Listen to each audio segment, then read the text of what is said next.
Géricault dedicò gran parte della propria ricerca artistica allo studio dei cavalli. Li osservava nelle scuderie, nei campi militari e durante le corse, affascinato dalla loro potenza fisica e dalla capacità di trasmettere emozioni intense. In questa testa di cavallo bianco, il soggetto emerge con straordinaria forza espressiva. L'inquadratura, ravvicinata, elimina qualsiasi distrazione narrativa.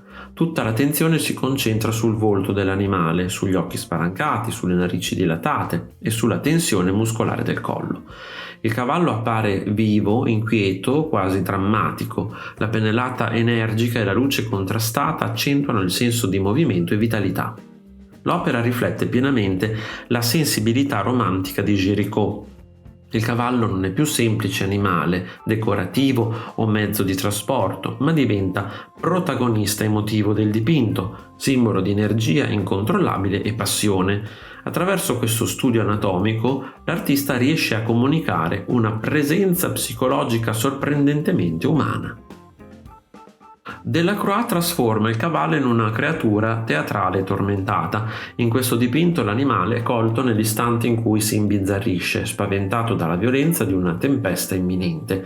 Il cielo cupo e agitato sembra amplificare il suo stato emotivo. La composizione è dinamica e carica di tensione. Il cavallo si impenna con il corpo piegato e gli occhi sbarrati, mentre la pennellata rapida e nervosa trasmette un'impressione di caos e movimento continuo.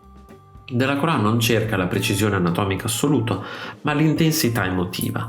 Per i romantici il cavallo rappresentava spesso l'istinto primordiale e la forza della natura. Qui l'animale diventa quasi una metafora dell'animo umano travolto dalle passioni.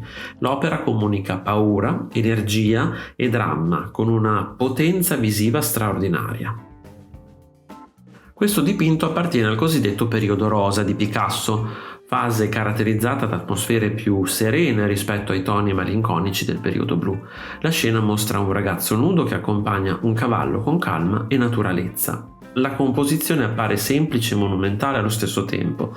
Le figure sono costruite con forme essenziali e armoniose, quasi ispirate all'arte classica. Tra il giovane e il cavallo si crea un rapporto silenzioso e poetico fatto di equilibrio e fiducia reciproca. Picasso elimina quasi ogni dettaglio ambientale per concentrare l'attenzione sulla relazione tra uomo e animale.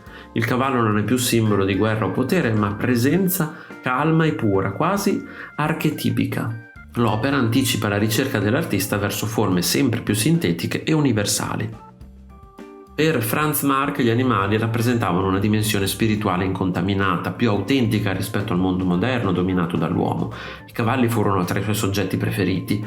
In questo dipinto il cavallo è immerso in un paesaggio dai colori intensi e reali. Le forme sono semplificate e quasi astratte, mentre il blu, il verde e il rosso costruiscono un universo emotivo più che realistico. Marc non vuole descrivere il mondo visibile, ma esprimere un'armonia interiore. L'animale appare in sintonia totale con la natura circostante. Non c'è conflitto, ma fusione spirituale tra essere vivente e paesaggio. Il cavallo diventa simbolo di purezza e innocenza perduta, tema centrale dell'espressionismo tedesco prima della tragedia della Prima Guerra Mondiale. Lucien Freud affronta il soggetto animale con lo stesso sguardo intenso e analitico che riservava ai ritratti umani. In Castrone grigio il cavallo è rappresentato con una fisicità quasi brutale. La pittura densa e materica mette in evidenza ogni dettaglio del corpo, il peso della carne, la tensione dei muscoli, la consistenza del pelo. Non c'è idealizzazione né eleganza eroica. Freud osserva il cavallo come una creatura viva, vulnerabile e concreta. L'opera colpisce per la sua sincerità. Il cavallo appare stanco, reale, quasi malinconico. Freud elimina ogni retorica tradizionale legata all'immagine nobile dell'animale e lo restituisce nella sua fragile esistenza quotidiana. Zhao Mengfu, uno dei grandi maestri della pittura cinese Yuan, realizza un'immagine di straordinaria eleganza e semplicità. Un uomo e il suo cavallo avanzano contro il vento in un paesaggio essenziale. Le linee fluide, leggere, creano un'impressione di armonia e movimento controllato. Il cavallo non è rappresentato con aggressività o monumentalità, ma come compagno fedele dell'uomo. L'atmosfera è meditativa e silenziosa. Nella tradizione cinese, il cavallo simboleggiava energia vitale, dignità e disciplina morale. Zhao Mengfu unisce queste qualità a una sensibilità poetica raffinata, trasformando una scena quotidiana in una riflessione sulla relazione tra uomo e natura. Velázquez dipinge questo magnifico cavallo bianco con una naturalezza sorprendente. L'animale occupa quasi interamente lo spazio del dipinto, emergendo con grande monumentalità. La luce accarezza il corpo del cavallo, mettendone in risalto i volumi e la morbidezza del manto. L'animale appare fermo ma vitale, pieno di energia trattenuta. Velázquez dimostra una straordinaria capacità di osservazione naturalistica. Probabilmente il dipinto era collegato ai grandi ritratti equestri della corte spagnola. Tuttavia il cavallo acquisisce qui una dignità autonoma, diventando protagonista assoluto della scena. La sua presenza, elegante e silenziosa, comunica prestigio e forza controllata. Paulus Potter fu uno dei grandi specialisti della pittura animale del Seicento olandese. In quest'opera il cavallo pezzato è rappresentato con impressionante precisione naturalistica. L'animale domina il dipinto e viene osservato con attenzione quasi scientifica. Ogni dettaglio anatomico è reso con cura: il mantello, le zampe, la luce che colpisce il corpo.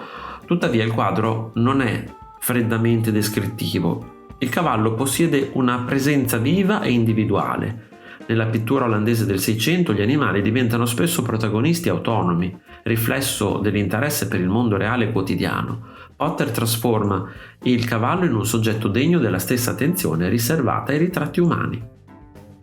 Tiepolo rappresenta il cavallo con la leggerezza teatrale tipica del rococò veneziano. Il cavaliere e il suo animale sembrano quasi danzare nello spazio pittorico.